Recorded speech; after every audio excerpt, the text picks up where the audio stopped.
드린 것보다 당보들이야 너무나게 성공을이야. 아니, 참지. 好，首先要问候大家，扎西德勒。참지 저실에 쉬어야당. 아니, 니마. 니마. 순버디 자리에 가래. 今天呢是第3天的课程。 순버디 저기 인상. 아니,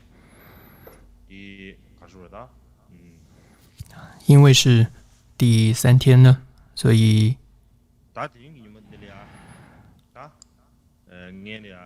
가장 기 최시지 마. 쉬는 도시네. 양만로. 所以今天首先复习一下前面的内容。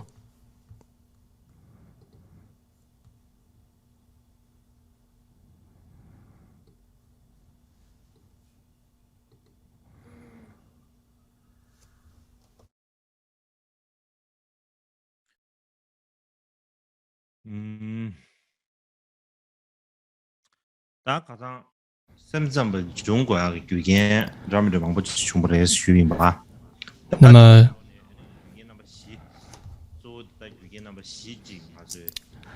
之前呢，课程中有谈到有唯识说成立的许多因缘，最主要有4种。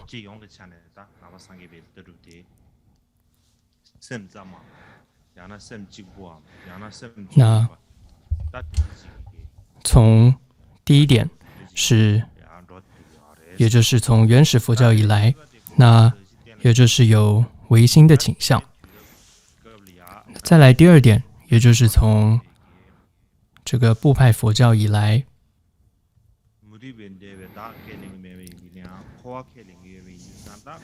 首先像外道，他们并不承认无我，他们认为有一个我。我们佛教并不承认有那样一个我存在，那么但是我们却承认有轮回。所以佛教在承认有轮回，但是又说无我的情况之下，那么因此轮回的主体是什么的一个探求，这也是部派佛教里面最主要在探讨的。所以这也是瑜伽行者他们修持探讨出来的有一个阿赖耶识，这是第二点。再来第3个呢，就是般若经的空性的思想。在般若经当中阐述了非常多的空性的思想。那么透过唯识去解释空思想的时候，就是透过三无性跟三性的方式去解释空性，这是唯识的方式。所以这就是第3点，三无性跟三性。再来第4个，就是对于禅定的一个重视，这也是非常重要的一点。由于对于禅定的一个重视，谁对于禅定是重视的呢？也就是瑜伽行者。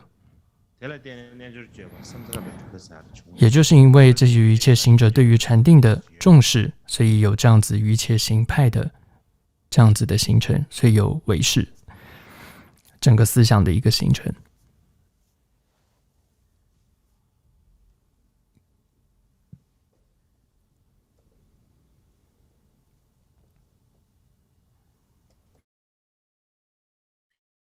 打起来啊，가장 쉬울 수 있는 시제네. 아니 샘삼 그 더도 답에 생긴기 밑에서 가르라고 그랬으나 내줄게 봐. 那么就像之前课程有提到过，形成这个唯识学派的瑜伽行者，他们就称为叫做 Yogacara。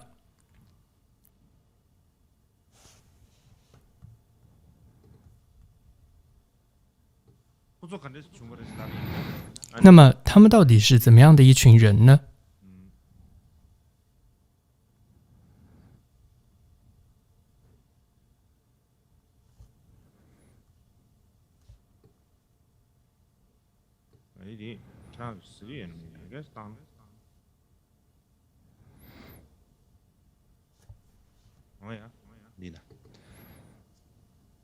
요가처럼 내주 잡아놓은 게 중국 가래를 슬라베입니다. 내랑 아저기 내주랑 요가 세야디 컨디션을 구해봤디 아주 시험시험과 딱 개심으로 차리요. 那么我们首先要了解瑜伽行者，之前我们要先了解什么是瑜伽。广义上来说，瑜伽它指的就是禅、三昧或者这个观佛等等这种专一心智的修行方法。所以从这个广义的角度来说，所有的佛教的修行者都可以说是瑜伽师。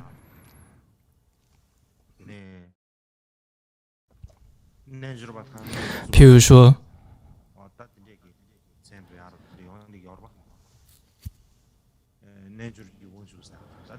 我们称弥勒日巴，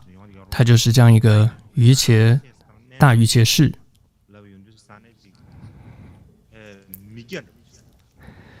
但是现在我们有一个误解，我们一说瑜伽士就以为是一个在家人，但这是一个误解。但是瑜伽士不代表就一定是在家人的，而是广义来说，就像刚刚谈到，是所有修持禅定、三昧或者说观佛等等这种专一心智的这样子的一个修行人。所以这是广义来说瑜伽的意思是这样子。而且不仅是佛教，而且很多连印度教很多这些教派，他们也都是透过瑜伽作为当做他们解脱的修行方法。所以他们的修行也是譬如说跟神合而为一的这样的方式。所以 yoga 它的意思就是结合这样的意思。所以从这个角度来说，就算像印度教，就算像他们的外道，他们也可以称为是，所以从这样的角度理论上来说，他们也可以称为是瑜伽师 Yogacara。 但是在后期佛教当中，也包括现在佛教里面当我们说 Yogacara 的时候，特别指的是唯识的瑜伽师。所以就是后期佛教，就是指说在印度当时后期佛教，包括现在我们佛教，当我们说 Yogacara 的时候，就是瑜伽师的时候，特别是指唯识的这个瑜伽师。那么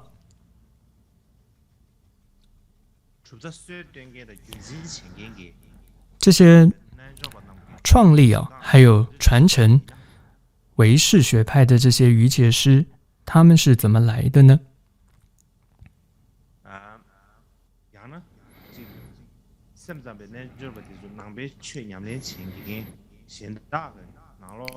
或者说，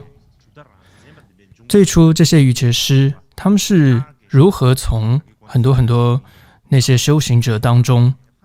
自成一派，就独立出来自成一派的呢？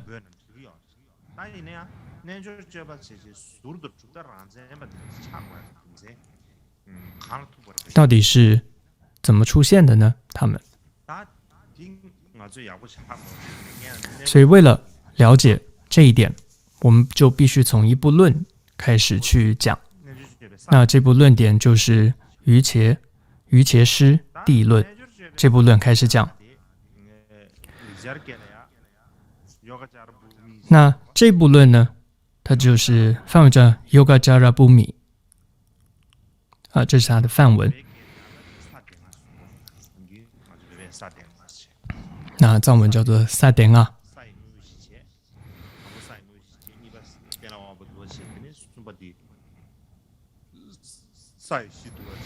也叫做也有翻译叫五部地论藏文翻译成中文叫五部地论，中文就是叫瑜伽师地论。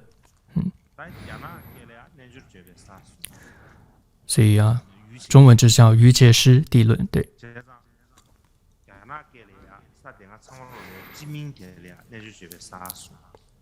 아주 베개를 해야 근데 그 진민지 가지 배주 지라는 겁니다. 사대가 체세 사 대생아 체 진짜 그 민지다 너도와 다 사대가 선행자도 다 간다 내주제베 사선행자도 민다다면자베 마도지 된다所以虽然说藏文、中文它取名的方式不同，但内容是一样的。这一部论，总之它是唯识的瑜伽师最重要的一部论，也可以是说他们传承的所依的一部论点。那这部论点当中，具体谈的是什么呢？我们在后面会再做介绍，这里先不细讲。但先在这里大概简单介绍一下这个名称的由来。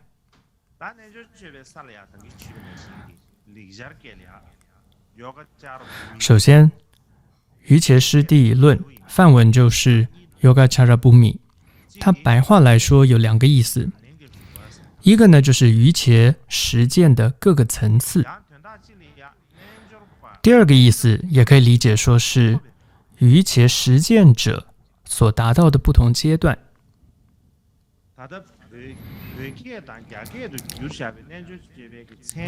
那么现在汉译还有藏译的这个经典名称呢，可以说采用的是后者的名称，也就是瑜伽实践者所达到的不同的阶段。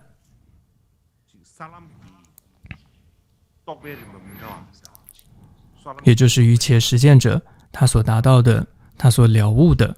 这种不同的这个阶段，不同的地道，不同的阶段。但是如果从这部论它的内容角度来讲，还是前面的意思是比较容易理解，也就是什么呢？前者的意思就是瑜伽实践的各个层次，这个角度来说是比较容易理解的。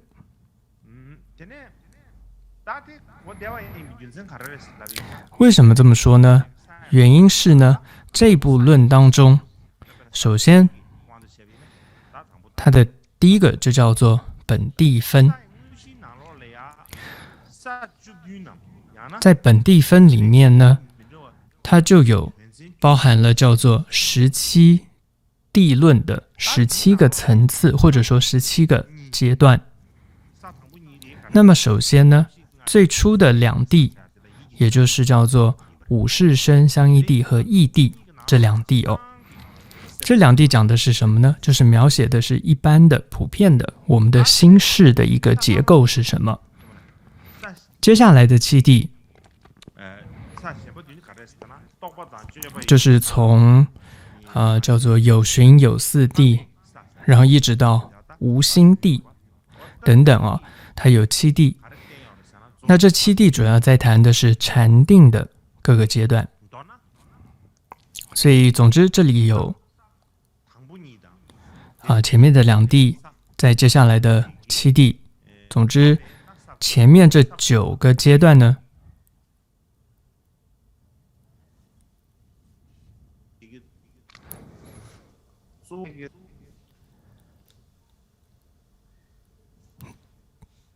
这9个阶段就是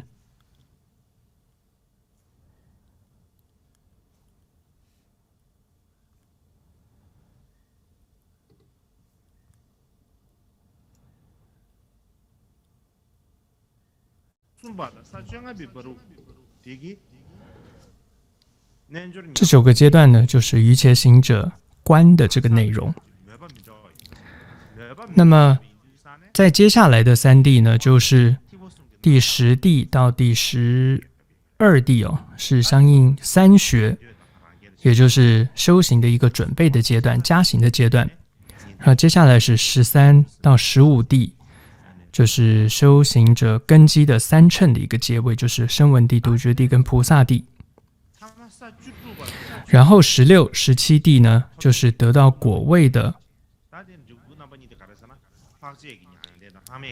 这叫做涅槃地，也是有余一跟无余一这2地，所以总共加起来这样是17地。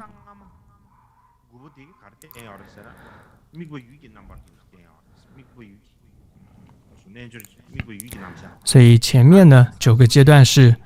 观者他的境，他所观的内容，再来几个地呢是他的修行的内容。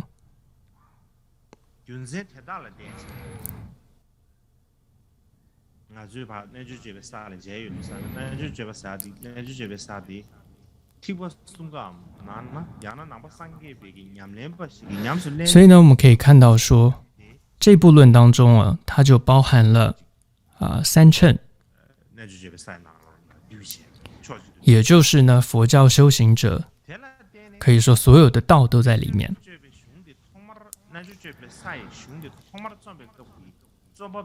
换句话说，我们看到这部论点，我们可以看到作者想要写这部论，他的目的就有一个很大的心愿目的。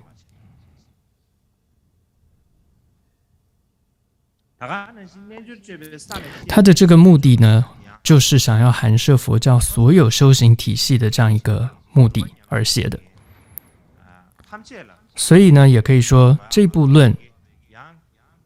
当中的这些瑜伽师，它指的是所有的佛教修行者，所以不是指说特别指大乘，它并不是指的只是大乘或者某些特别的某一群人，比如说或者也不是指唯识当中的修行者而已，不是的，是所有的佛教修行者。那么我们刚才也提到，这部论是瑜伽行者的一个传承所依，但那是从其他角度来讨论瑜伽师地论哦，所以才把它归类在瑜伽行派的传承论点哦，所以这不可以混为一谈哦。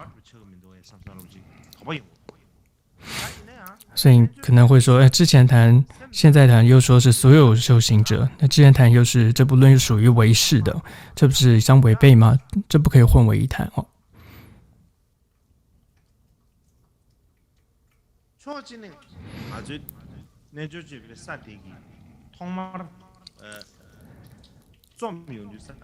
因为呢，我们现在呢是在谈的从这部论啊，它从创作的出发点来看，可以看到他的这部论的构想，就是要涵摄佛教所有一切修行的道路的。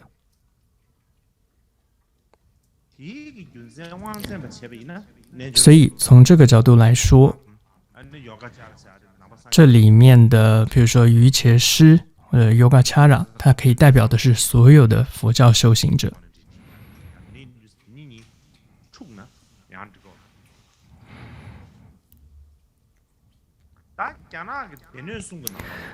那么在汉译的大藏经当中，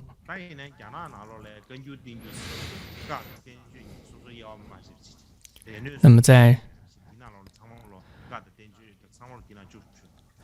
汉译叫做大藏经，那么在大藏经当中呢，和瑜伽师地论呢，也就是同样名称的，就是梵文的名称，也叫做 Yogacara Bhumi 的经典，还有另外2部。那是哪2部呢？一个是西晋的时候，这个法护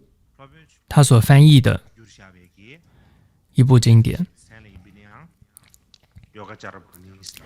他所翻译的部经典就叫做 Yogacara Bhumi。怎么知道呢？因为在法护他翻的这部经典的序言里，就明确的记载着说Yogacara Bhumi 经，晋名就是晋朝的名称叫修行道地，有这样的说法。所以这是呢根据2世纪，当时有一个安息帝国，就是波斯帝国，这安息帝国的一个太子叫做安世高，他所翻译的一部经典叫《道地经》，然后增广而成的，就是这部法护翻译的这部经是从安世高翻译的《道地经》增广而成的。所以法护翻译的这部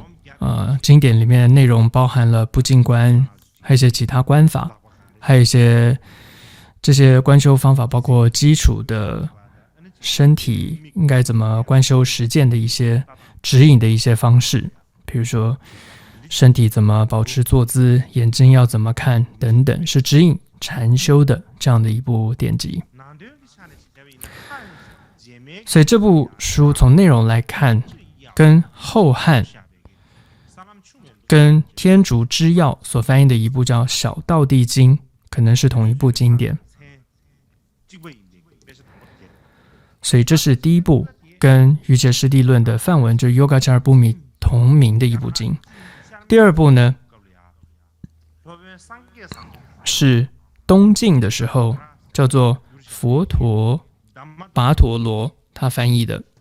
一部经，叫做《达摩多罗禅经》。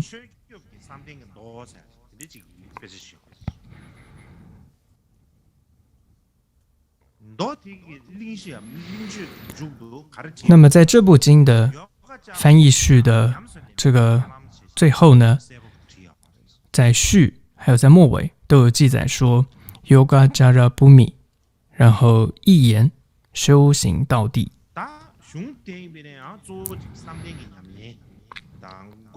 所以从这个译名可以看得出来啊，它也是一部指引禅修的书。那为什么这部经名叫 Dhammadhara 呢？达摩多罗呢？因为这部书的作者就是达摩多罗。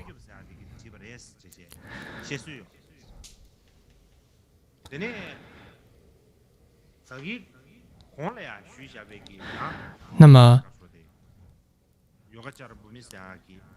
所以这部第二点这第二部这部经典的作者就是达摩多罗。那刚刚讲的同名的第一部经典，它就是叫做众护他所写的。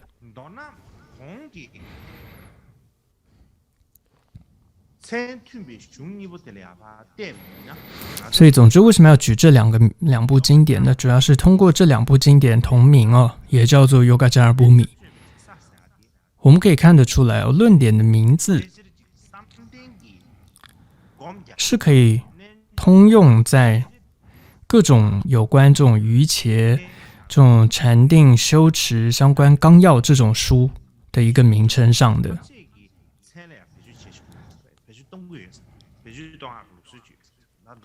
过去可能有这样的一个传统，因为有关于这种瑜伽修持、有关于禅定修持的、禅修的这些纲要书的名称，似乎都可以命名为 Yogacara Bhumi， 就是说都可以叫做瑜伽师地。所以呢，因为很多经典都是在讲这样的内容，名称也都叫做 Yogacara Bhumi， 所以为了做区分，所以就必须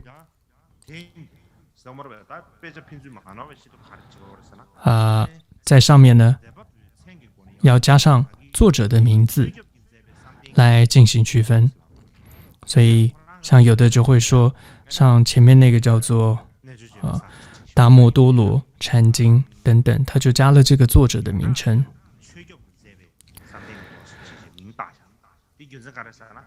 然后还有刚刚说第一部叫做众护他所著作的，所以就是众护所著的众护的这样一部经典等等。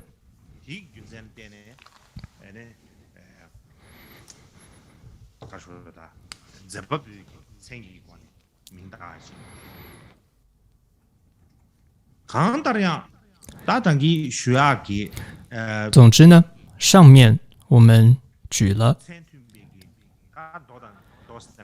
可以说跟《瑜伽师地论》这个同名的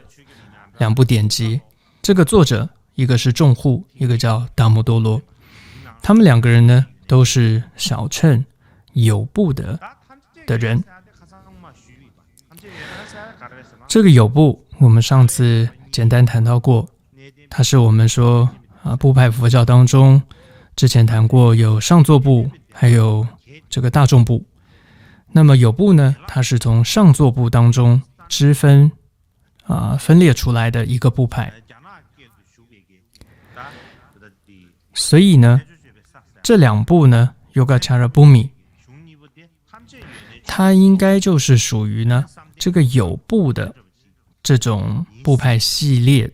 可以说这个部派系统的一个纲要的修持的纲要的一部书。不仅如此呢，有部里面呢还有很重要的一个基本的典籍叫做大毗婆沙论，这也是有部很重要的典籍哦。那这里面呢也一直会出现瑜伽师这样的称呼。当然呢，这里面的瑜伽师大部分是指谁呢？是指那些修持不净观，或者修持四谛观，或者叫四谛现观，或者跟四沙门果，就是修持得到四沙门果等等有关的修行者。现在这一部大毗婆沙论呢，它的梵文本已经失传了，所以其中到底瑜伽师他原本的用词梵文原词是什么，已经不可考了，因为这个梵文本已经失传了，所以很难去真正找到原始的词是什么。但是我们用一个其他方式，是因为呢汉译出这一部大毗婆沙论的汉文翻译是谁呢？是唐代的玄奘大师。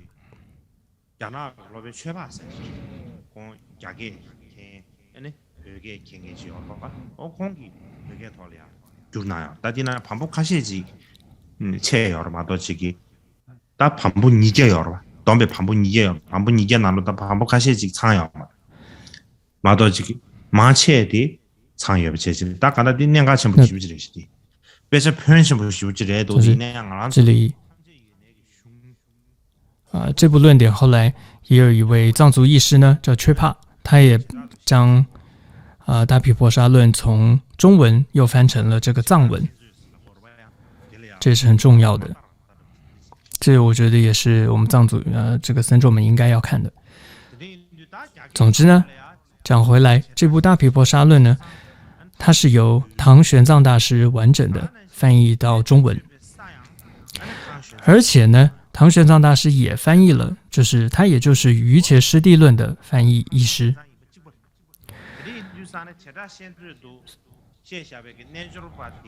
所以呢，从这里可以推论出来，这里面瑜伽师就大毗婆沙论里面的瑜伽师的用词，应该也就是 Yogacara， 可能性是非常大的。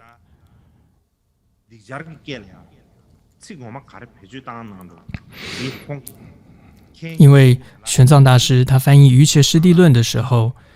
他就是知道这个梵文是什么，所以他翻译大毗婆沙论的时候也用了瑜伽师，应该也是知道原本是梵文，可能就是 Yogacara。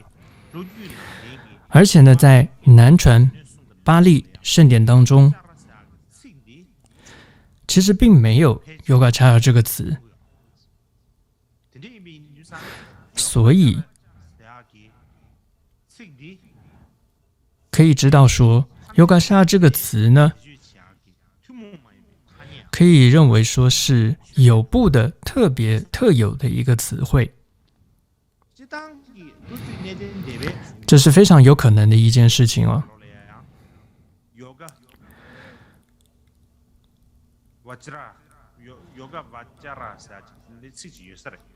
虽然说在南方上座部系统论点中也有 Yogavachara 这个词，但是总之在南传巴利圣典中是没有 Yogacara 这个词的。那我们再回到 Yogacara 这个词再回来继续去探讨它的用法的话呢，在大毗婆沙论当中有提到过这样的一个场面，就当时呢有一次呢，瑜伽师还有这个阿毗达摩的论师在辩论，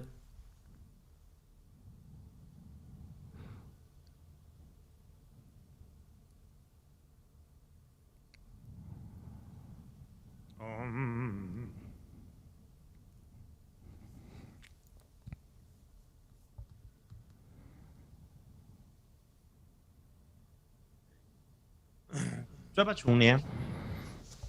年这把的就看到拉维呢，米索王先啊，当时的瑜伽师说什么呢？瑜伽师认为眼、耳等等这些五识哦，都是从前一刹那的意识所升起的，它不是由五识它各自的，可以说自体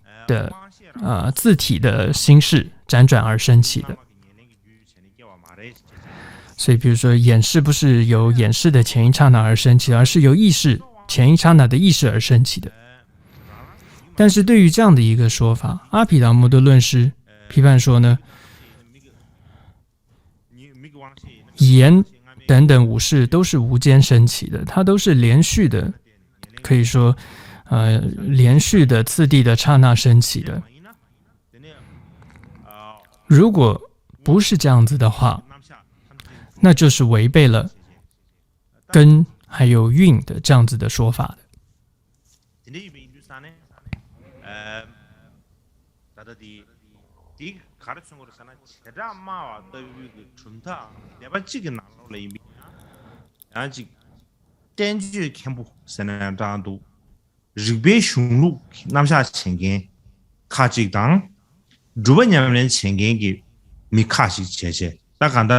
니니 예배 소리지 딘디지 다다 제라 세배 나로래 대비나 학고 도레스 所以这是从这个大毗婆沙论当中有这样的一个记载。同时还有提到他这部论中有提到说，南方和北方的瑜伽师还不同。他说比方说在说白色要比喻白色的时候，北方的瑜伽师会用什么东西来比喻白色呢？会用血。南方的瑜伽师是用白糖。所以这样的例子代表是什么？我们可以看得出来，就是说在同一个宗派当中，就譬如说有部当中吧，它里面呢也有分成论师跟瑜伽师这样子的两派的。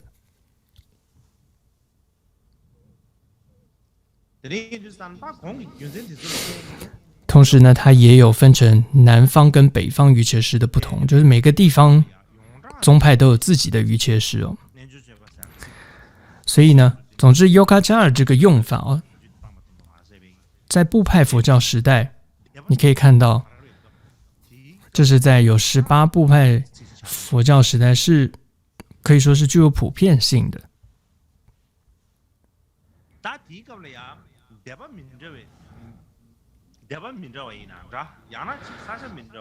所以无论是哪一个部派，是北方还是南方，只要你是修行的实践者，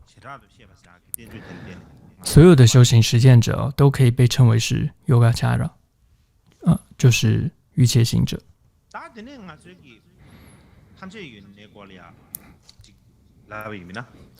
那我们再回来说一下这个有部那为什么要特别讲到这个有部呢？因为唯识呢，最主要最开始它就是从这个有部开始的，所以我们总是会回来再讲回到有部，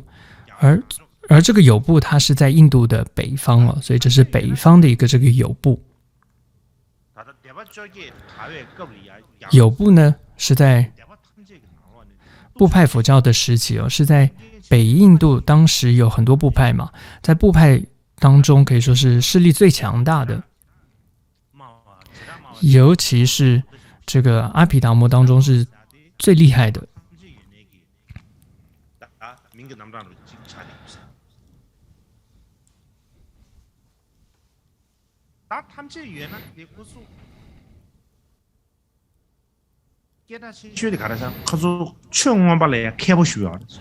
他们呢特别厉害呢，就是在阿毗达摩上是非常的厉害的。所以前面呢我们刚刚举的那部论就是叫大毗婆沙论，它有200卷，可以说就是有部的他们可以说集大成的这样的一部论书。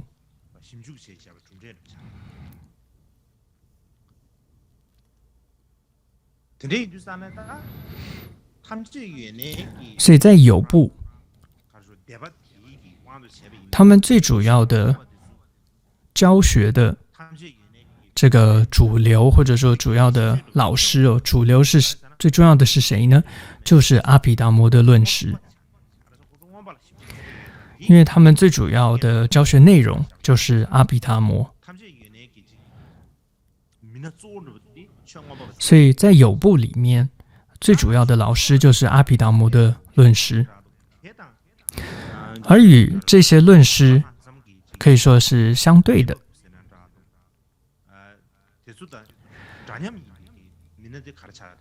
是谁呢？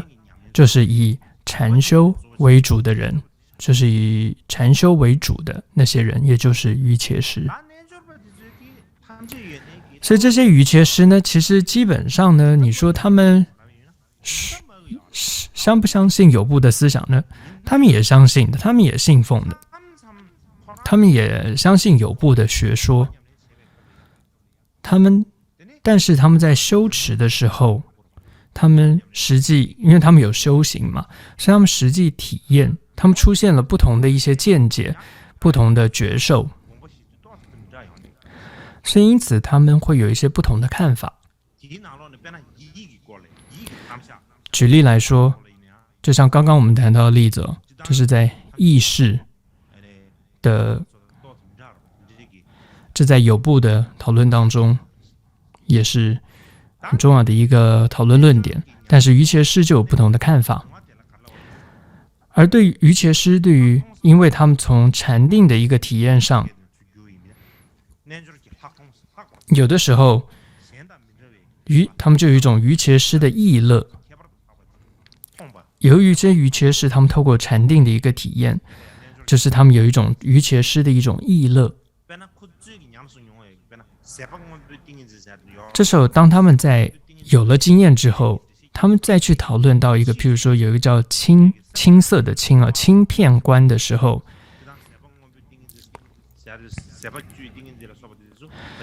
譬如他有这个十片观等等啊，这是在大毗婆沙论里面有谈到的这个观法。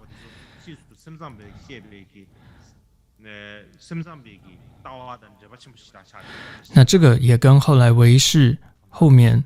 的很重要的内容，所以我觉得这个之后我们也必须要去，大家要认识知道的话很重要。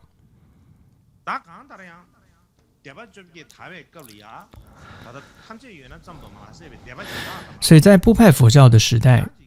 除了有部之外，很多其他的任何部派以内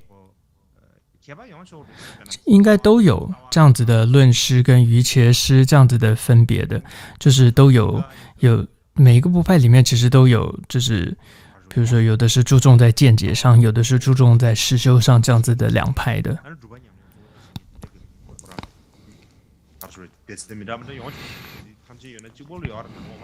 所以并不是只有有部才有这样的情况，但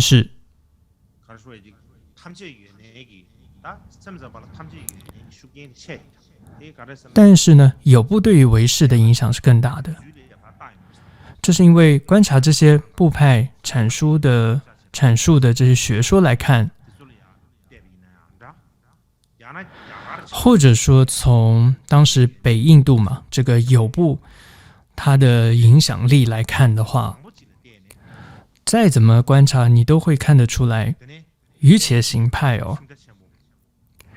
它的你可以推论出来，它的开山祖师，也就是无着呀、世亲啊，可以说他们都是从这个有部的，可以说从这样子的土壤中酝酿而升起的，而且他们也真的是印度北方的人，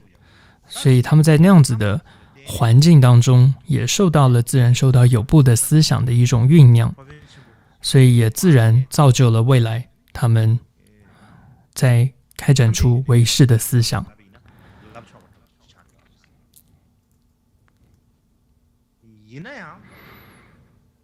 可是呢，当他们这些唯识的宗师，他们继续去确立安立他们的理论的时候，你说他们就只是在说有部的内容吗？不是的。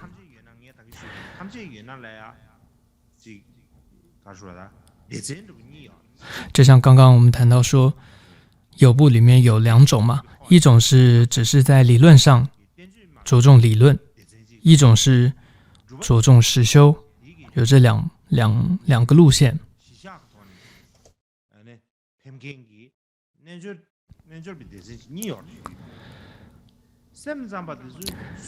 那么这首唯识宗他们是跟随了谁呢？他们当然是跟随了，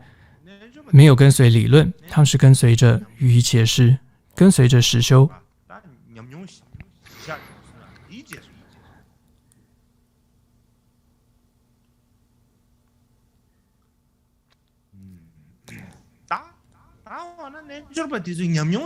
所以呢，这些祖师们他们是建立唯识的理论，是建立在他们自己的体验上的。那这个体验是从哪里来的呢？那么就像刚刚有提到，他们是修禅定的。在部派佛教的时候，尤其是部派佛教后期，他们不仅有这个小乘的这种禅修，而且他们有大乘的禅观了，而且有这个空性的观修了，而且那个时候有中观空性的观修也开始了。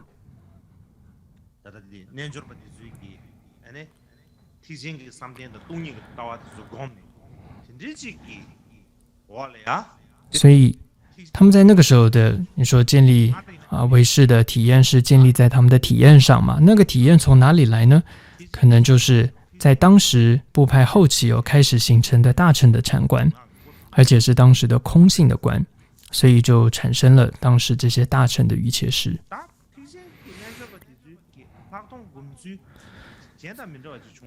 所以当时这些大乘的瑜伽师呢，特别有的这种观法就叫做什么呢？可以说就叫做唯识观。所以这大概就是简单的讲了一下大乘的瑜伽师，然后修持的观法，可以说就是唯识观这样的一个简单的介绍。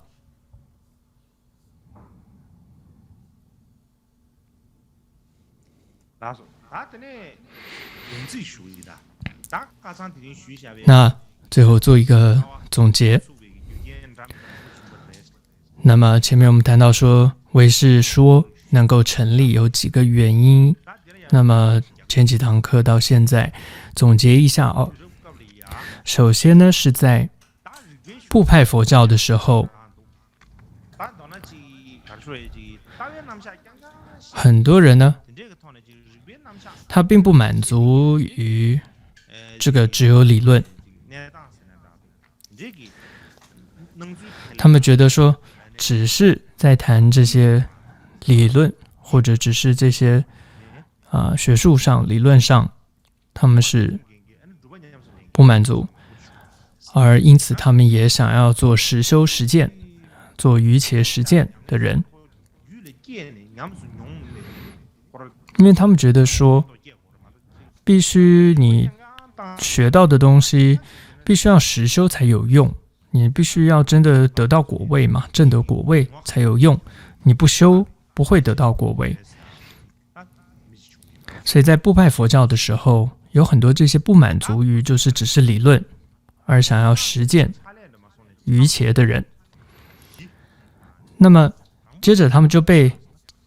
几个原因所推动。第一个呢，就是他们在理论上他们会思考一个问题，就是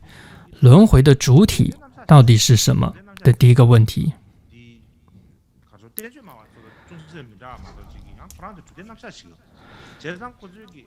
所以他们还是很有理论的，因为他们还是部派佛教出来的，所以他们还是很注重理性思考的，所以他们对于轮回探讨这个主题的时候是非常理性的，不只是理性上探讨推论出有这样子一个所谓的阿赖耶识轮回的主体阿赖耶识，而且实际的修持体验到阿赖耶识。再进一步，他们这是理论上，再来他们在文献上呢，他们透过华严经等等，他们了解到所谓的唯心的说法。所以像华严经里面的十地品，那在这里藏文里面的话，中文我们就是在华严经里面的某一品，但是一般藏文里面会以为那是也是另外一部经，但其实呢，十地品它其实就是华严经的一品这样子。再来第三个，他们做了一件什么事呢？所以第一个理论上探讨轮回主体，第二个就是他们在文献上去发现华严经的唯心。再来第三个，他们实际在修持上、体验上去修持禅定。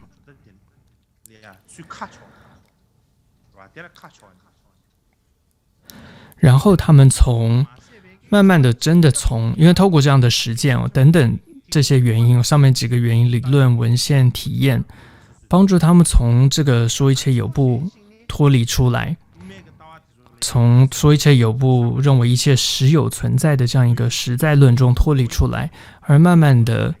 倾向这种唯心论。同时他们又吸取跟采纳当时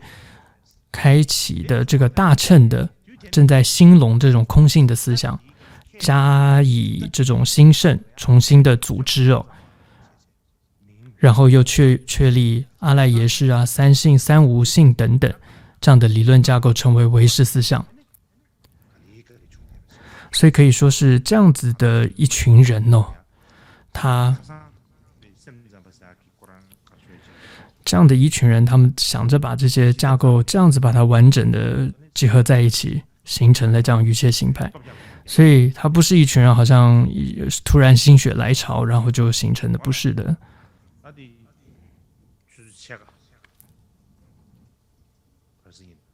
好，接下来休息半个小时。Also, da haben wir ja semzabe出的特殊什么别的？接下来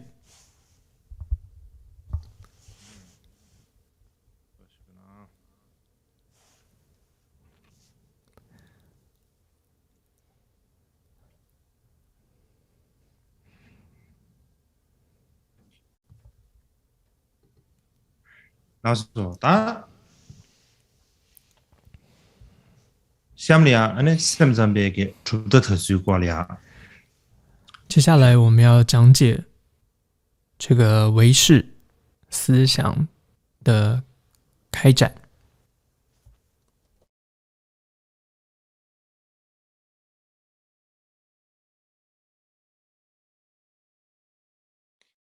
但什么别出的特殊题里啊呢？这是那么系列切，学过是他们才说。那这里我想分成4个部分来说，一个是在印度的开展，再来是在中国的开展，再来是在日本的开展，再来第4个是唯识在藏地的这个发展。那么所谓在藏地的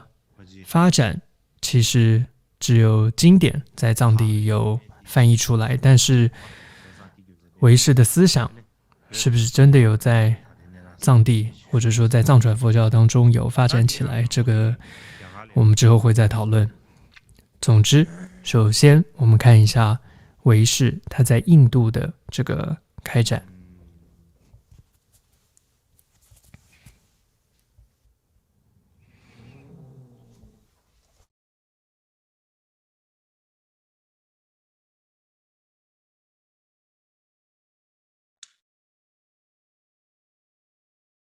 다 당보텔이야.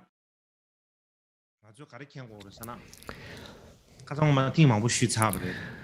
之前呢也说过许多次，就是印度呢其实没有这个文字的历史，所以呢他们的著作或者说年代、作者，甚至说这个他们的某种思想的发展还有演变，这些呢都必须靠近代的学者，或者说一些依据这些经论著作还有口传的这些故事，口耳相传的这些故事现有的这些文献透过比较考察，包括这些推理推断，才可能得出一个结论。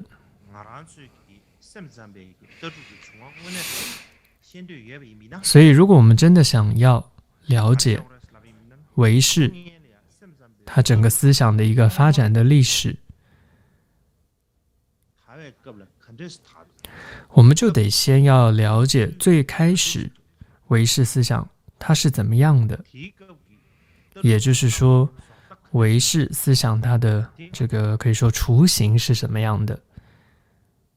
我觉得这是很重要的。然后第二步是什么呢？再去考察，去追究这样一个思想它是如何演变发展完善，然后直到最后它是怎么样可以说定型完成，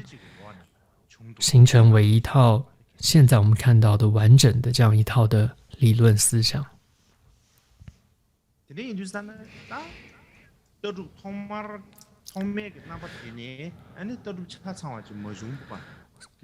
所以如果想要了解这样一个整个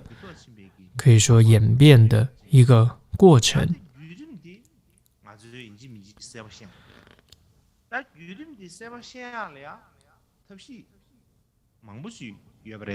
这个了解的方法是有很多的，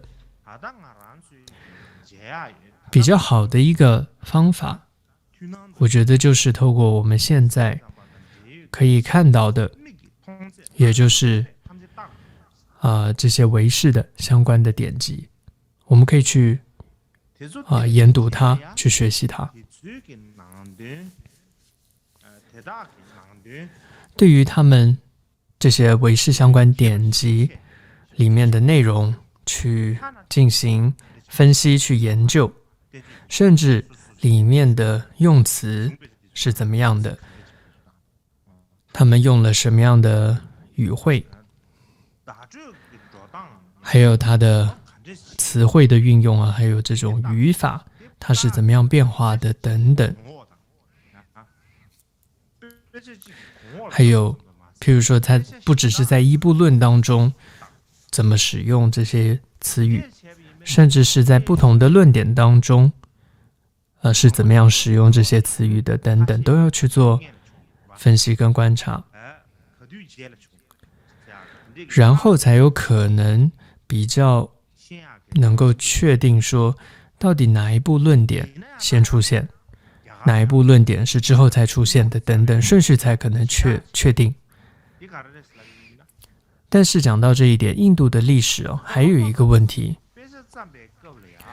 就是印度的很多著作通常不会留下写作的年份，这不像藏族的作者著作最后通常都会留下写作的这个日期，但是印度的作者他们没有这样的一个传统，甚至呢很多他们连作者是谁都不写。如果连作者都不写的话，那更不知道。我过去有一个经验，以前中国这个绘画家很多都会在绘画的角落会写下自己的名字，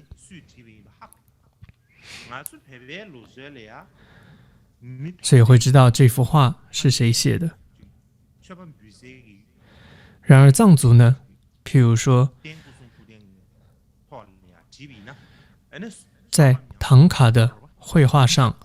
画师并不会留下自己的名字，因为他们觉得这样会损失自己的福德，因为是一幅唐卡画嘛。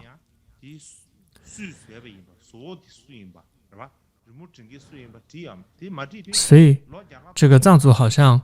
就在绘画上或者在佛像塑像上都不会留下自己的名字，所以这是藏族很多这些艺术品上面你没有看到，不知道这个作者这个创作者是谁的原因，很多时候都只能透过大概这个地方是从出在哪里的，那边有谁，大概才可能推论出来是谁画的或者谁塑造的。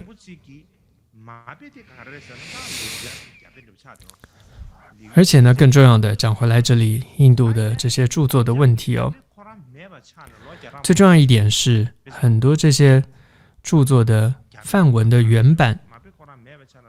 都已经失传了。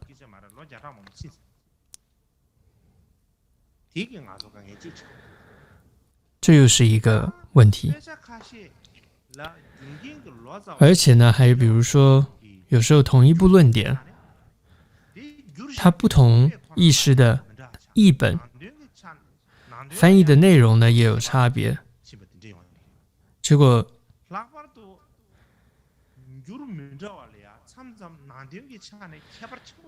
甚至有的时候呢，这个差别呢还很大。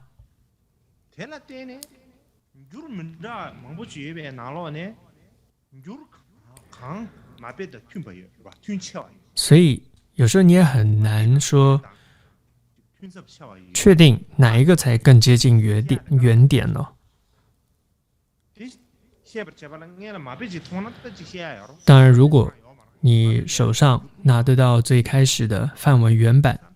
那当然你还可以做一个评判。但是大部分的问题都是这个原本的梵文原版都已经失传了，那所以有不同译本出现的时候，差别有很大的时候，你都很难做一个评判，决定哪一个更接近原点。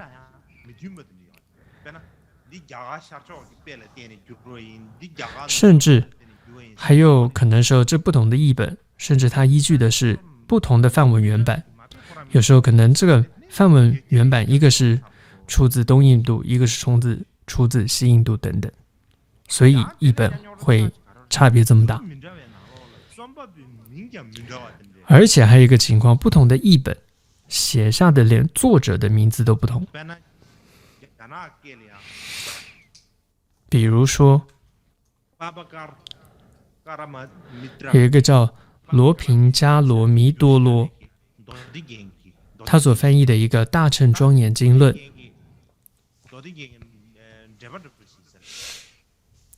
应该是这部《大乘庄严》，这是《大乘庄严经论》。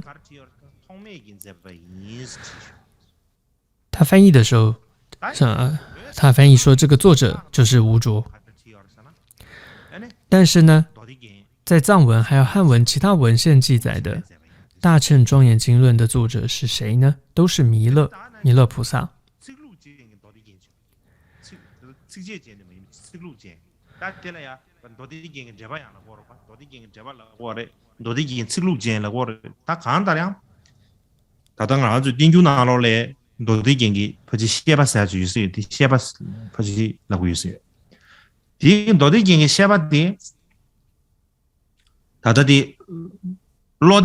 那么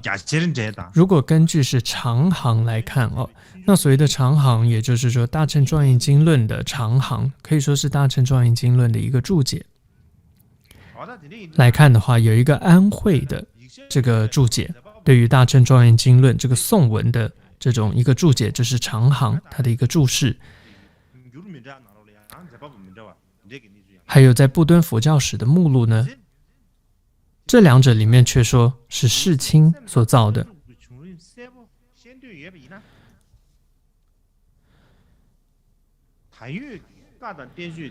所以呢，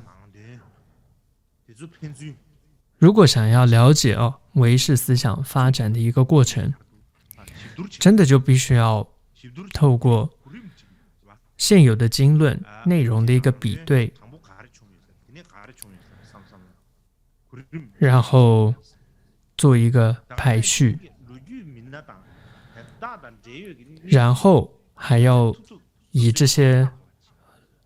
历史的人物，像是论师还有许多故事，他们的事件，作为这种像是线索一样来去回推或去追溯整个这个发展的历程。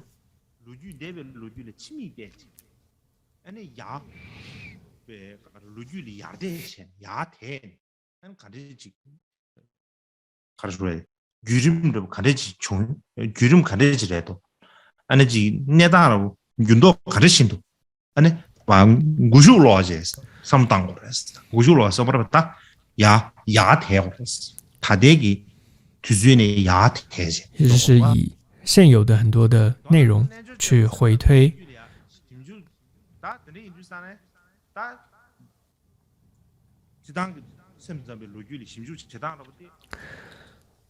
所以总的来说，这就是瑜伽行派它整个思想的发展历程的一个研究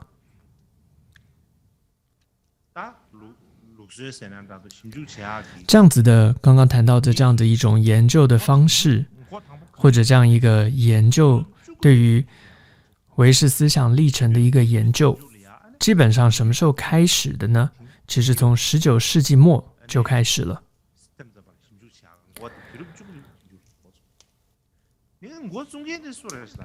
那么是谁开始做这样的研究呢？是日本和欧美的佛教学者，他们开始的。他们是从什么角度开始的呢？他们是从探讨世亲，而且是探讨世亲它的年代，从世亲这种年代论，然后为开始的。从世亲然后往回到污浊等等这样去探讨。所以到现在为止已经有100多年了。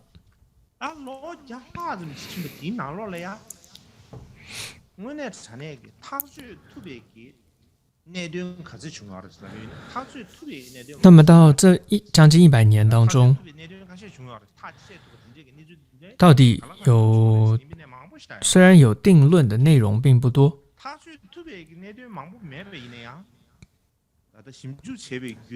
但是呢，也算是有不少成果的。所以也因为他们这样子努力的研究的一个成果，所以让我们现在对于这个唯识的思想，我们大概就有一个大概的一个脉络和概念。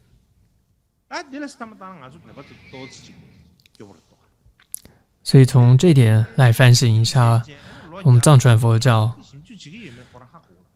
其实我们在唯识真的是很落后人家，我们甚至连人家有在做这样的研究都不知道，甚至都100年了，我们都不知道。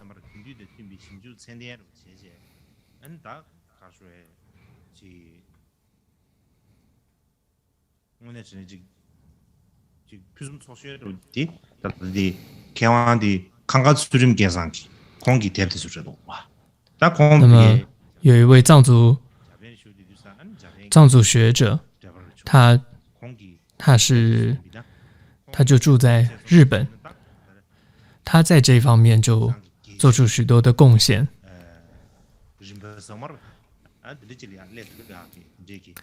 所以他甚至他的很多的研究都已经到达了国际的水准。但除了这位这个大师之外哦，这位学者之外，藏族学者之外，就是在唯识这方面，除了这位学者之外，但是真的其他藏族学者在唯识上的研究或者著作上真的是很少的。我觉得我们是比较落后的，也请大家要放在心上。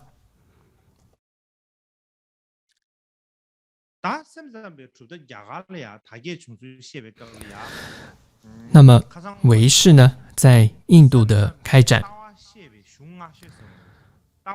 这是我们首先要讲第一个部分。那么之前我们谈到过最早在讲说唯识思想的一部经典是什么呢？就是《解深密经》。那么和这部经呢同时代还有一部经典，这个名称就叫做大乘阿毗达摩经。但比较可惜的是，这部大乘阿毗达摩经呢，大概似乎并没有翻译，中文里面也没有，藏文里面也没有，现在应该是没有了。然后梵文的原版现在也找不到了。所以怎么知道这本经呢？是因为在其他的一些典籍当中有引用过这部大乘阿毗达摩经，所以才知道有它。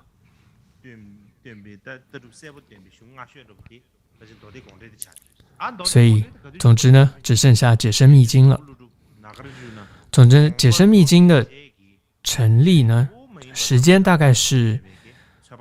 在龙树菩萨他圆寂之后不久。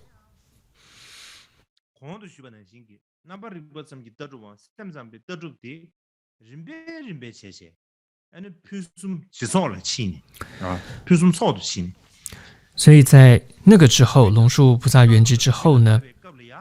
可以说唯识的思想发展就已经比较完善了，而且呢时机也成熟，大概整个的唯识的教理大纲都整理好了，所以就编成了这部叫做《解深密经》的经典。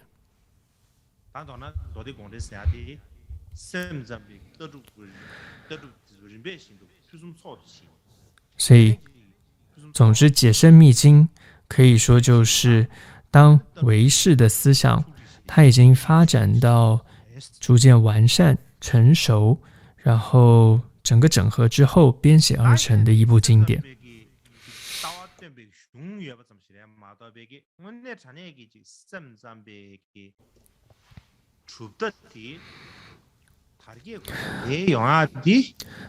那么整个唯识的思想它能够很有系统的被整理、被弘扬发展，是谁的恩德呢？是由这个弥勒、无着、世亲等等这样的几位这三位，主要是这三位可以说大论师他们完成的。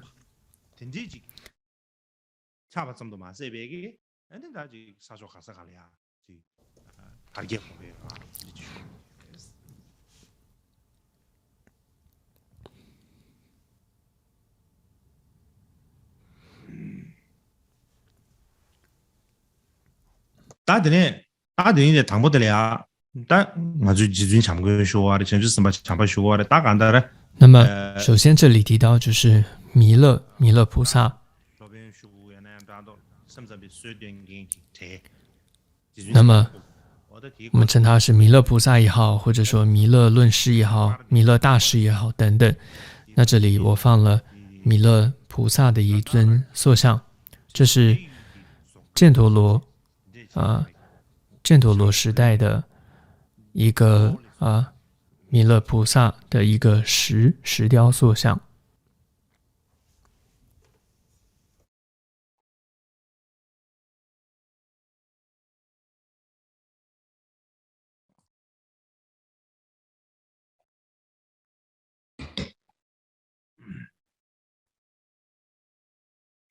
다 될래야. 지준 참방 공부 거的现다 지준 참방 공부 대장 아주 지준 참방 공부 쉬워 봐. 제가 딩에 다랑 직 비주 등이나. 다 참바라는 지 괜찮을 또 참바를 늦자는 지 가서 미지 민기 소리 에 참바 지 여러 당하지 되지 먹을 버리시도 제가 다 지준 참고랑 쉬고이 제가 지준 참방 공부디 오늘 루규套랴 중용의 那么讲到这个弥勒菩萨的时候，我觉得要讨论一下，就是到底他是不是一个真正的历史人物？那么学者有不同的说法，最主要有2种说法。第一个说法是他不是一个历史人物。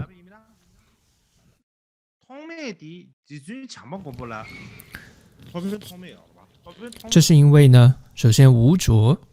这个为师的这位大师吴卓论师，他是在北印度成长的，而这个北印度呢，是兴盛着这个弥勒菩萨的信仰的。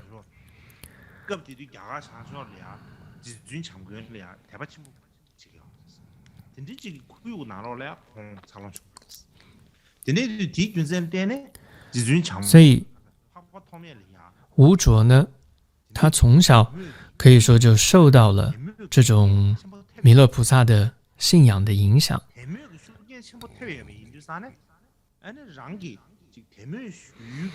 所以他很自然的就把这种他的信仰的对象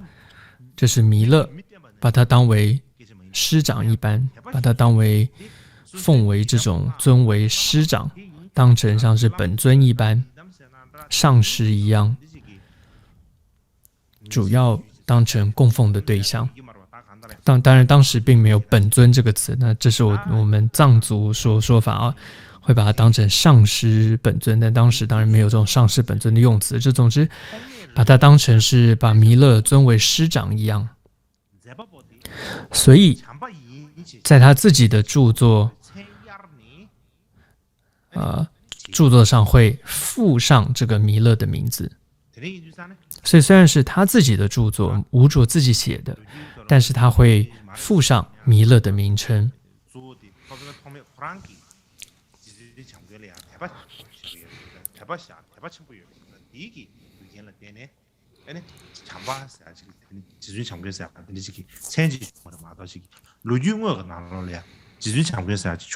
所以这是第一种说法，就是弥勒不是一个真实的历史人物。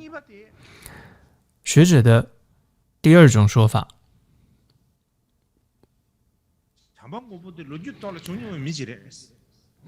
弥勒菩萨是历史上的人物，真实人物，他是吴卓的这个老师。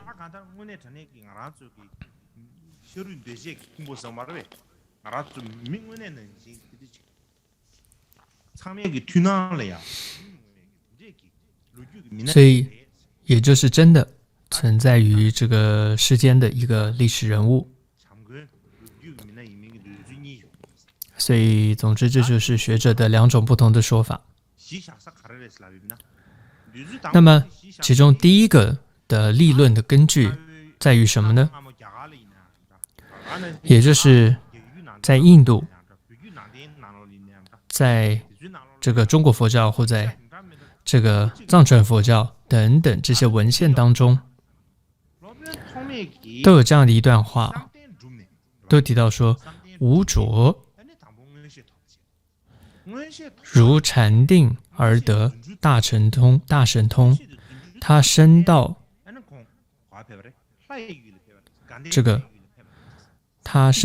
兜率天。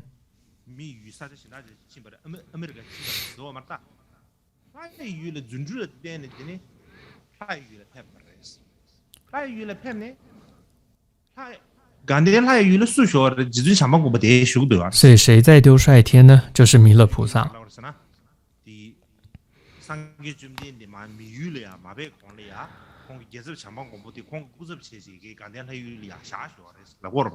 一般我们会说这个总之呢，弥勒菩萨在兜率天，所以他就服侍住在那里的弥勒菩萨，然后接受他的教导。所以就在这些文献当中呢，有这样的记载。所以你看，从在印度的，或者在这个中国的，在藏地的很多的这些文献当中，都有提到这样的一段记载。换句话说，这里的内容是说，无着他在禅定中，他经验到的这种可以说他的禅修的觉受跟体验。所以弥勒可以说这是他心中的一个影像而已。所以弥勒菩萨并不是一个真实人道当中的人，因为他是天界的嘛，不是人道的，这是不一样的。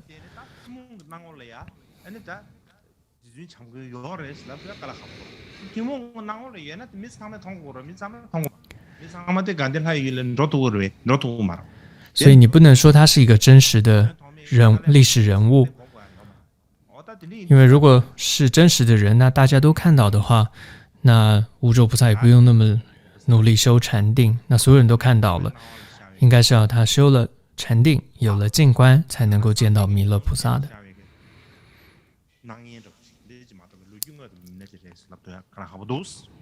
所以这是第一个说法的一个立论依据。其实这个说法它由来已久了，所以这也不是说某个人他突然想出来的。所以你看，在可以说印度也好，中国也好，这个藏地也好，都有这样的一种说法。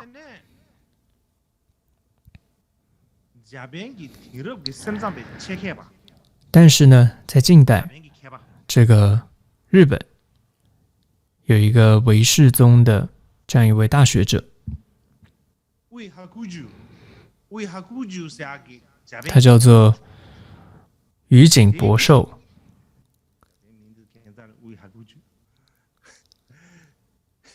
维哈古ጁ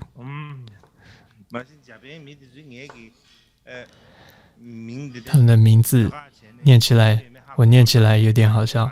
我发音也不标准，大概真正日本人听起来也不知道我在念什么，但我装的念得很像，反正你们也听不懂，但日本人可能也不知道我在说什么。所以总之呢，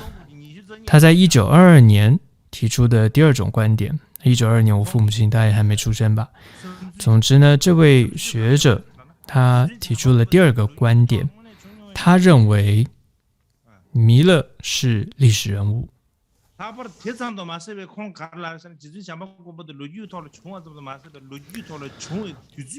不只是说弥勒是一个真实的历史人物，而且他推定他生存的年代就是在公元270年到350年间。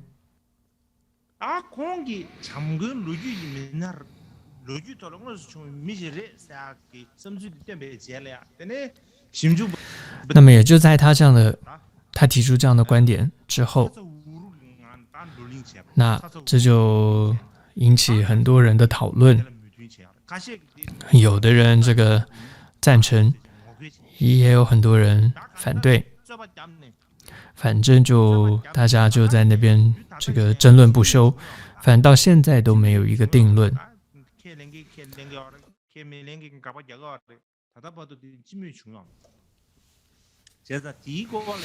都没有一个这个公认的看法。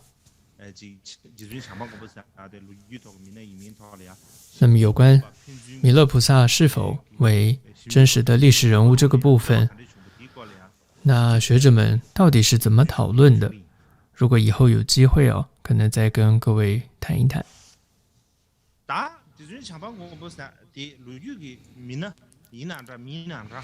但是无论怎么说，弥勒到底是不是历史人物、历史真实人物？但是有一些这个著作呢，还是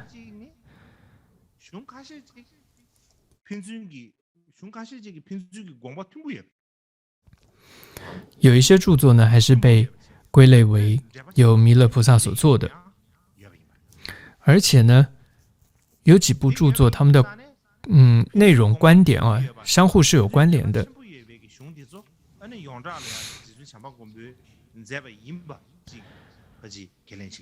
所以呢，内容又有相关，也被归类为弥勒菩萨所做的。所以就以下举例来说，有这么几部。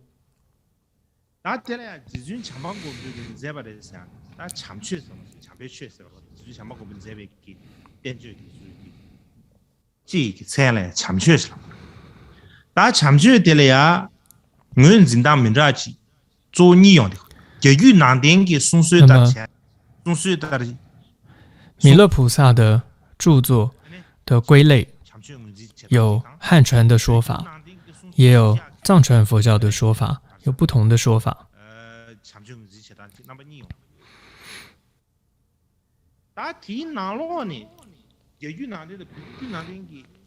那么从汉传跟藏传的说法所认定的弥勒的著作当中，也有一些相同的，所以我想先举出藏汉都相同承认的有4个，这是瑜伽师地论、大乘庄严经论、中边分别论、法性分别论。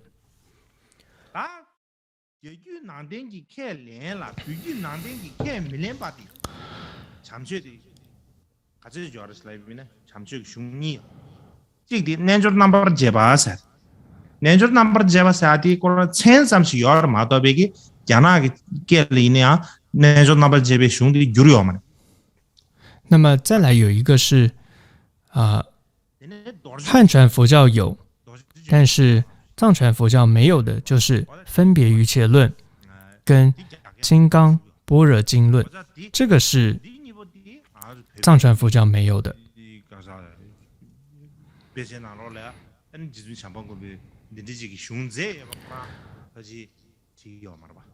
所以藏传佛教大概都不知道弥勒菩萨还有写说一个叫分别瑜伽论，一个叫金刚般若经论，但汉传佛教有这么认为的。再来藏传佛教认为有，但是汉传佛教认为不知道是弥勒所写的，也有2部，一部就是现观庄严论，一部是究竟一乘宝性论。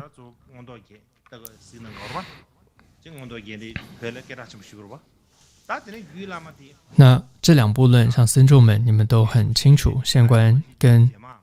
庄严论跟究竟一乘宝性论。那或许之后吧，那可能讲完唯识之后吧，也不知道，大概1-2年讲完唯识之后吧，在讲如来藏思想的时候，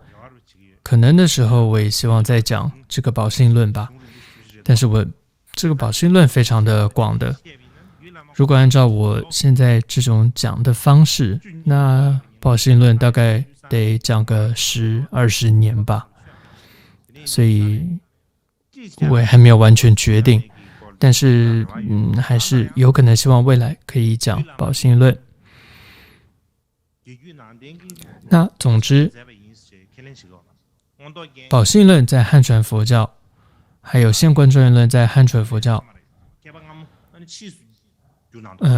都不认为是弥勒菩萨的。现观庄严论汉传佛教最开始也没有翻译，是后期才翻译的。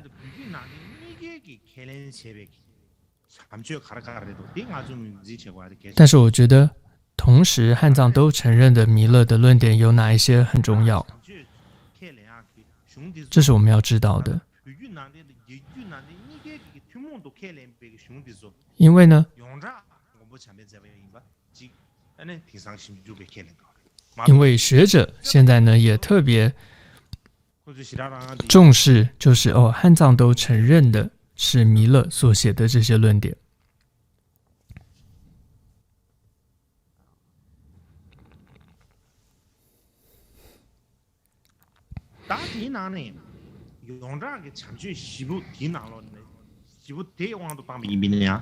那么在前面汉藏都承认的四部论点当中，首先第一个是瑜伽师地论。那么藏传佛教认为呢，这是由无着菩萨所造的。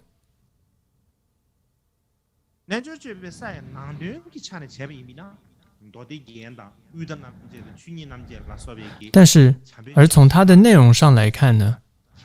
它和其他三部大乘庄严经论、中边分别论、法法性分别论呢，有一些差异。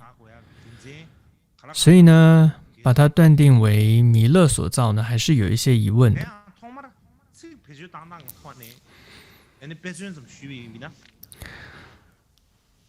接着，我们从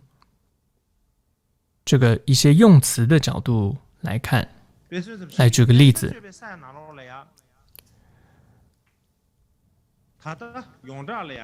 这个瑜伽，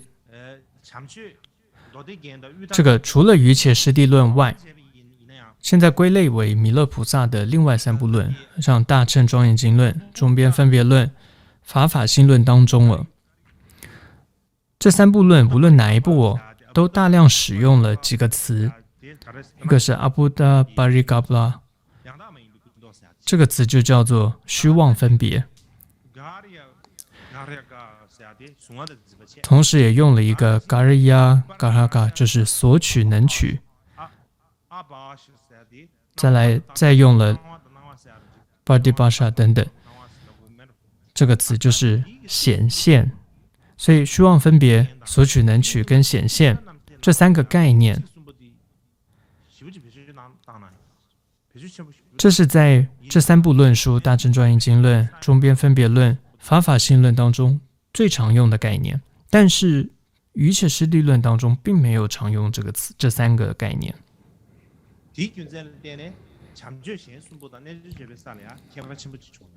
所以呢，从这个用词角度来看这三部论又跟瑜伽师地论不一定是弥勒所写。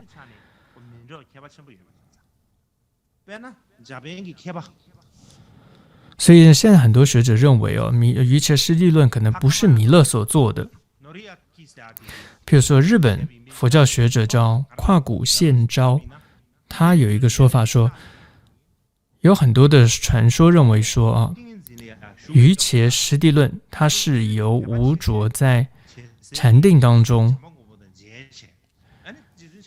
见到了他自己这个最有信心的弥勒菩萨所说，就弥勒菩萨对他说法，然后他自己笔录记录，就成为这个文字的。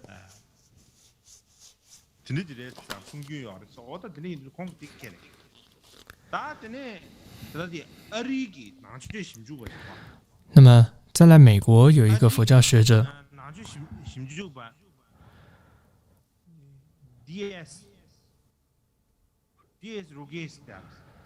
有一个叫做鲁格这样一个美国佛教学者，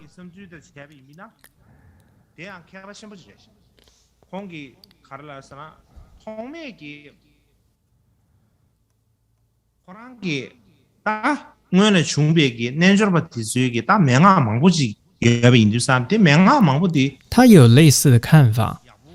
他认为说呢，是这个无着呢是在编撰过去很多这些传统的教法，还有在他思想思维的这个整个这个过程当中他得到了弥勒菩萨的这种一种启示或者一种加持。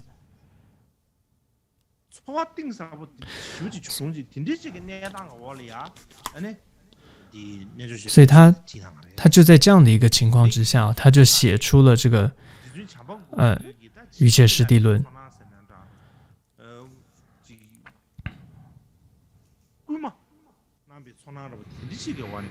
所以可以说这个是在弥勒菩萨的启示或者在他的一种加持之下而写下的。所以这些说法都是弥勒菩萨不是真实历史人物的这样一个基础上所说的。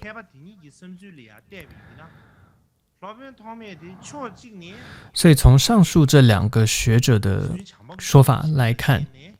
吴卓他是这个作者，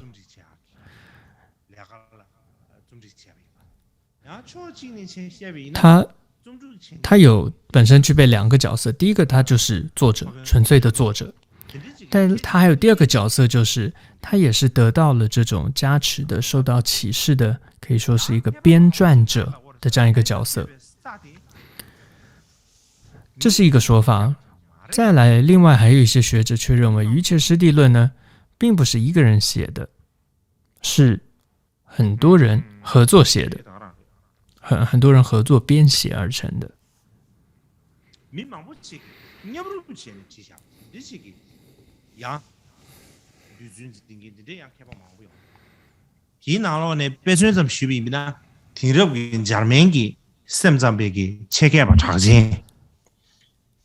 譬如说呢，当代有德国的一个很著名的一个唯识学者，叫兰伯特·施密特豪森，他就认为说，《瑜伽师地论》是经过后世很多代，然后很长时间，然后逐渐然后历代这样子编撰出来的一个作品。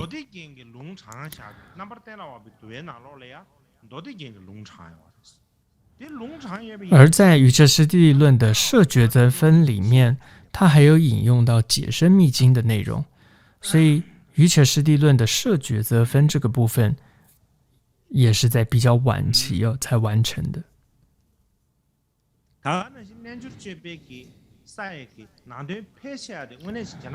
而且呢，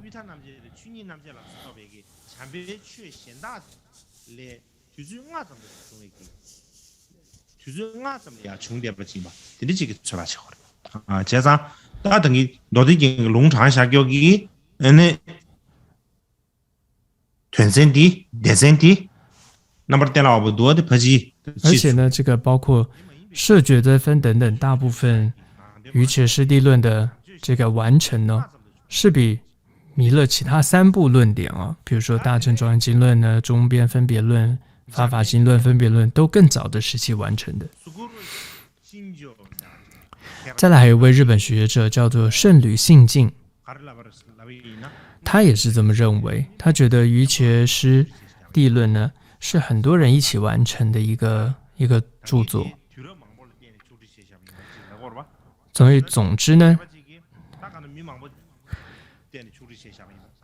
很多这个近年来很多学者呢都认为呢，瑜伽师地论并非出自这个一个人的之手的。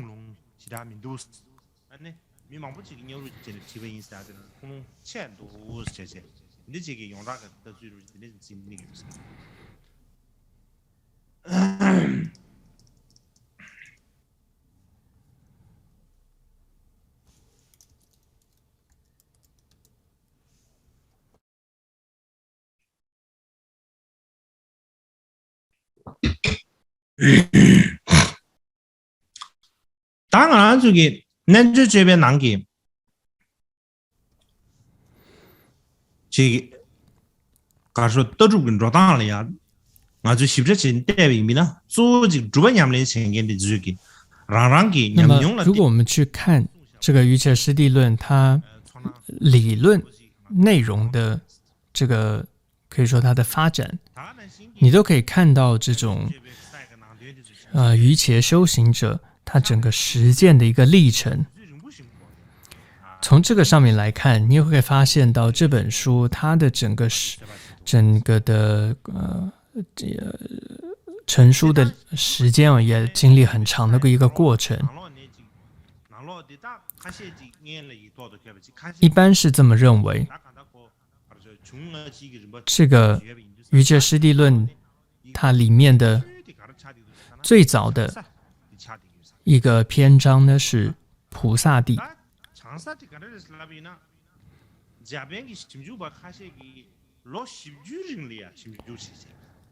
那么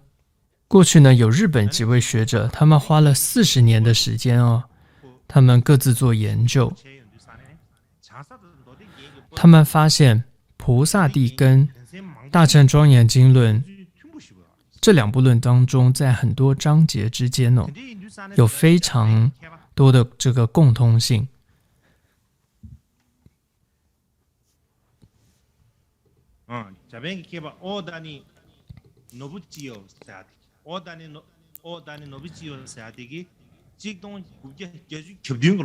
而且呢，还有一个日本学者叫小谷幸千代，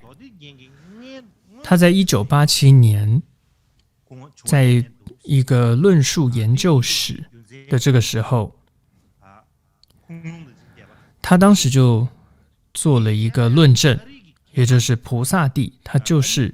大乘庄严经论的先行文献，他做了这样一个论证。再还有一位美国的学者叫威门，在1961年的时候，他也提出了一个看法，他说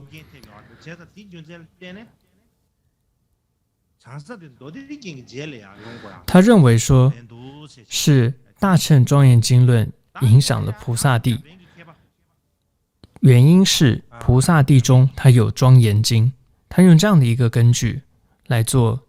这样的一个认定。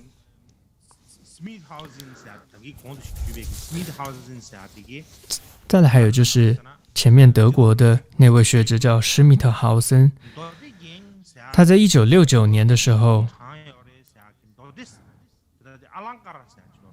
他也指出这个庄严经哦，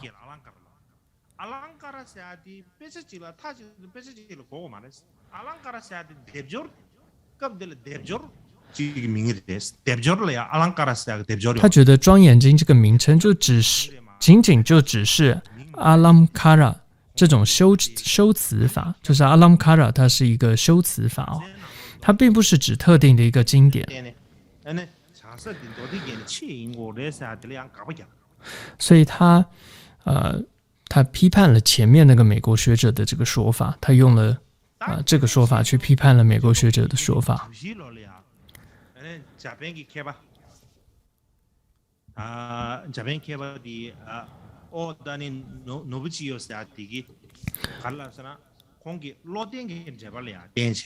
那么之后在1984年，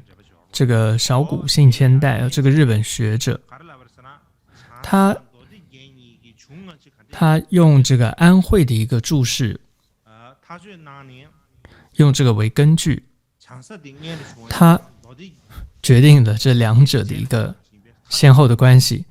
这是谁先谁后，菩萨地还是庄严经论，谁先谁后。所以从那个之后呢，他就确定说，学界就确定哦，菩萨地把它视为是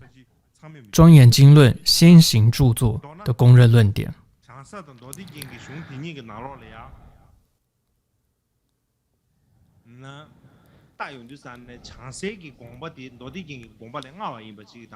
所以就是菩萨地，它是比庄严经论先发展出来的。所以从这两部文献的理论可以看得出来，菩萨地的内容是比大乘庄严经论更古老的。而且你可以从这里面看到，从前面发展到后面，唯识的理论怎么样又进一步的发展了。而且从文献的成立上来看，这个大乘庄严经论的时候，它也应该是在瑜伽论的这样子的篇章的基础上编撰而成书的。如果说瑜伽师地论是无着的著作，大乘庄严经论是弥勒的著作的话，那就有一个问题了。这个问题就是时代就有问题了，因为大乘庄严经论是确定是之后的嘛，瑜伽师地论是之前的。但如果无着反而是写了瑜伽论，他就必须是先于弥勒了，那这样就有问题了。要不然难道说是弥勒菩萨他是以无着的著作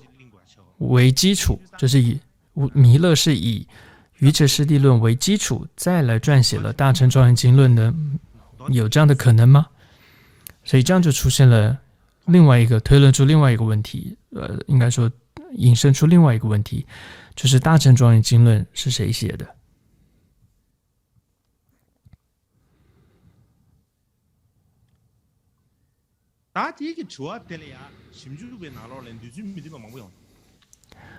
那针对这个呢，有很多的争议，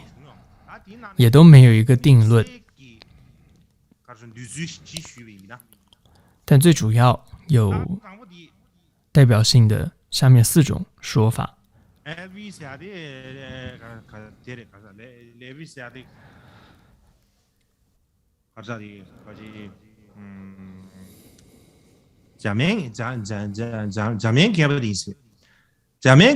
首先一个叫做 Levi， 他应该是一个德国的学者。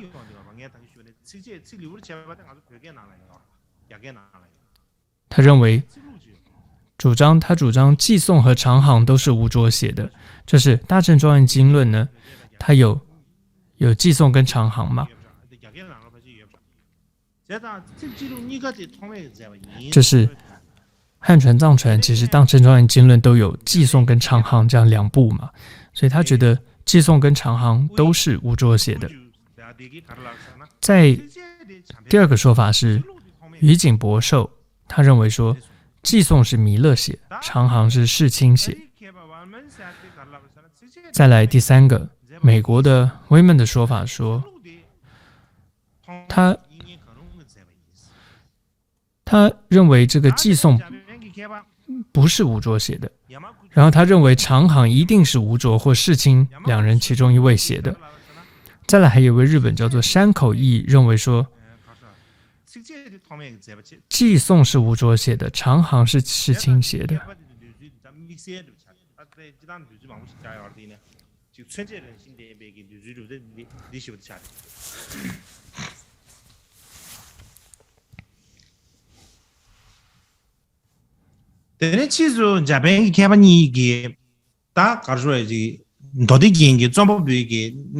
所以在这个之后，所以有2位日本的学者就对于这个问题就刚刚说瑜伽师地论还有大乘庄严经论的作者是谁这个问题进行了细心的调查之后，他们有一个观点，就是我们都对这个弥勒到底是不是一个历史人物有这样的疑问。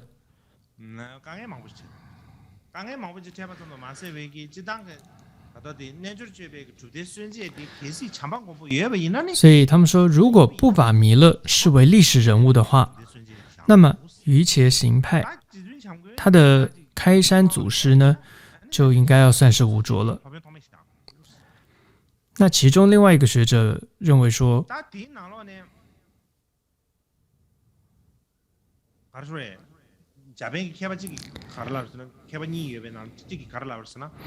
所以他们2位学者嘛，其中一位就说，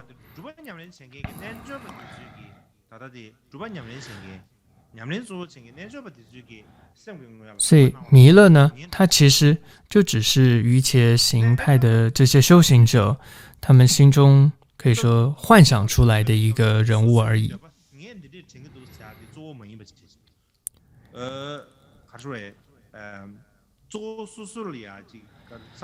所以对于这样的一个我们说一个实修者而言这样一个充满了信心的强烈信仰的实践者而说，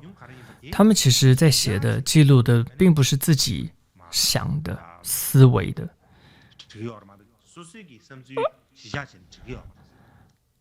而是呢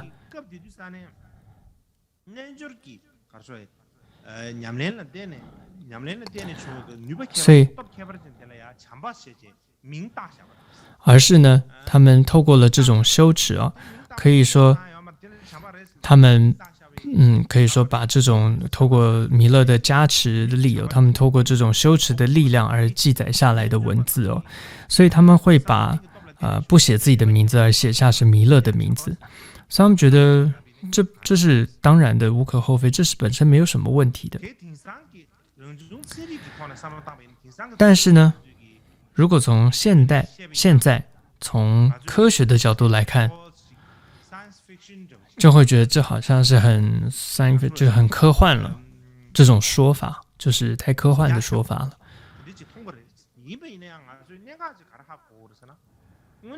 就说这种是得到了弥勒的启示或加持而写，这样的说法是很科幻的。但是呢，对于一个实际修持的瑜伽行者来说，对他们来说是真实的，但是对于一个没有实际体验的来说，比如这些科学家来讲，或者不懂的人来讲，他们听不懂这个东西在说什么。所以对于有实际体验的人、修行人跟没有体验的人来说，他们认为的这种什么是实际的、实在的这个概念是完全不同的。所以对于一个瑜伽行者来说，他们真的有这样的领悟的时候，对他们来讲真的是可能亲见到弥勒，然后得到了这样的加持而写下。所以对他们来说这是实在的。但是呢，在现代人来讲，我们在讨论一个书的作者的时候，我们常常都会带有一个前提，就是认为说必须是跟我们一样的是一个人来写的。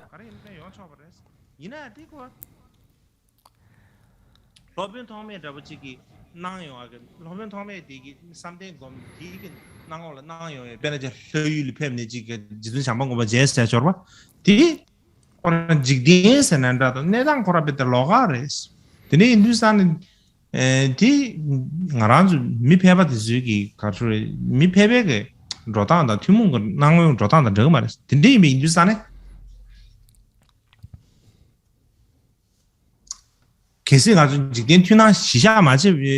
아주 더 잡아 야고야디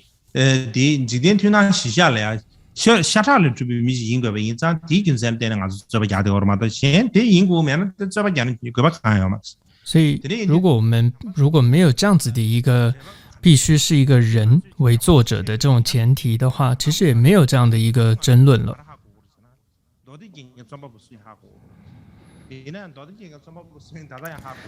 所以总之呢，我们这里在讨论《大正庄严经论》作者到底是谁这些学者他们研究了半天，那也都没有得到一个共识。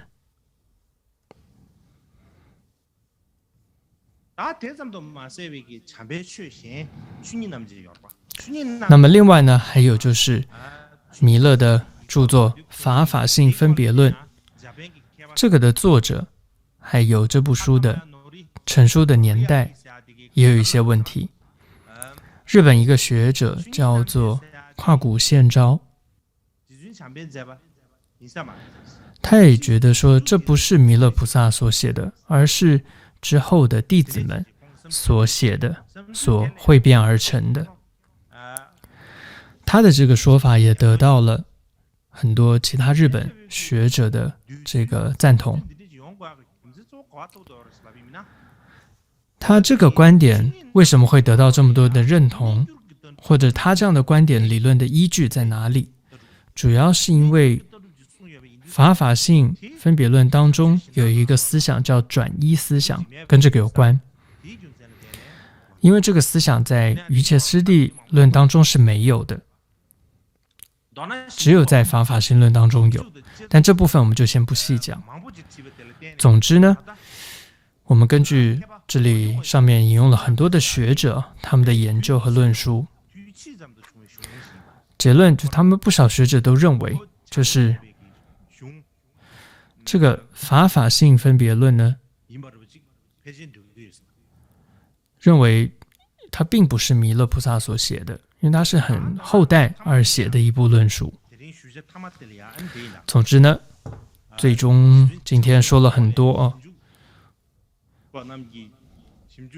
就是刚刚谈了很多学术界对于弥勒的著作做了一些研究，最重要的是我们要做一个结论。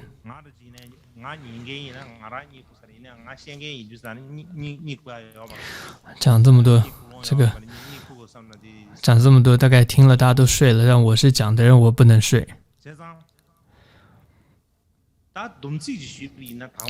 所以做个结论。首先，第一个结论是，弥勒呢，到底是不是一个真实的历史人物真实存在现在还不知道。第二个，瑜伽师地论呢，这个作者是谁还是有争议的。第三个，瑜伽师地论中的菩萨地，它的完成时间是早于大乘庄严经论，这是确定的。第四个，如果前者是无着造，就是菩萨地是无着所造，大乘庄严经论是弥勒造的话，那这你该怎么去解释时间的前后？这是不合理的。第五个，现在很多学者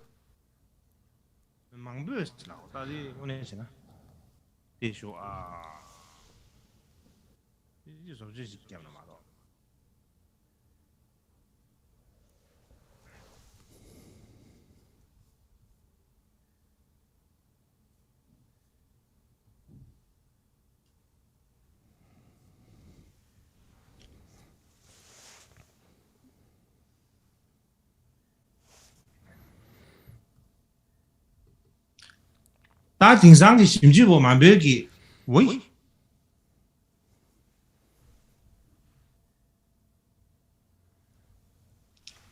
顶头的心智不蛮不就看了说，那就这边啥的，没几个题吧？像很多学者认为呢，瑜伽师地论呢，它不是一个人写的，而是很多人共同所写的，而且历经很长的时间。第六，大乘庄严经论的作者是谁，也有不同的4种代表性的说法。再来第7个，很多学者认为说法法性分别论也是之后才出现的，它并不是弥勒所写的。那这就是现在的学术界讨论的一些结论。那么讲到这里，我们就课诵回向。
Jai